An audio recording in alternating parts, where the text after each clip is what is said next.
A Breslau woman is warning travelers tonight after a mismatched name cost her flight home. Kathy Ray says her trip to Alaska was worry-free, but on her way back, she says she was forced to pay for a whole new seat because her passport didn't match her boarding pass. CTV's Alexandra Holyk has been tracking this story for us tonight and joins us now from the region of Waterloo International Airport with more. Alexandra, this isn't the first time we're hearing of something like this.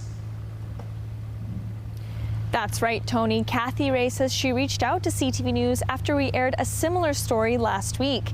In that case, a Kitchener man had to pay just under $100 to change his name on his boarding pass from Tom to Thomas. But Ray says she paid a heftier price for the same problem. When Kathy Ray realized the name on her boarding pass didn't match her passport, she was just wrapping up a cruise in honor of her 40th wedding anniversary. It was a good trip. We had a fun time. The group trip was booked by Ray's friend, set to return from Vancouver to Kitchener-Waterloo just in time for Labor Day weekend last year. At no time did I think there was going to be any issue. Ray says she had no issue flying to her destination. The problem began on her journey back home. I noticed that my name, Kathy, was on the boarding pass and my name on the passport is Catherine.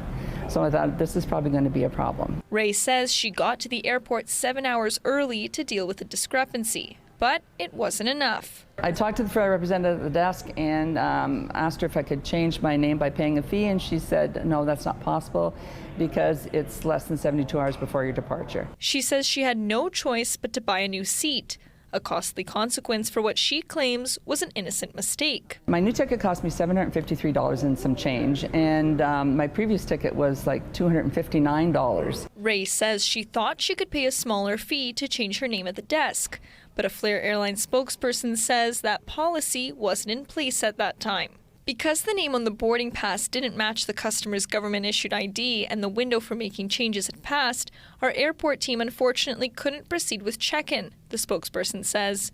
The only available option at that point was for the customer to purchase a new ticket under the correct name. According to travel experts, the name match isn't just an airline policy, it's a global security standard. They want to make sure that that is the actual person boarding the plane. But some airlines are more flexible than others. Every airline has their own guidelines and policies, which makes it more difficult for travelers. As Ray waits for the results from her complaint with the Canadian Transportation Agency, she recommends travelers pay attention to the details. Double check and check over and over again because you don't want to have to pay for something that it was a small mistake, a small error. Alexandra Holyk, CTV News.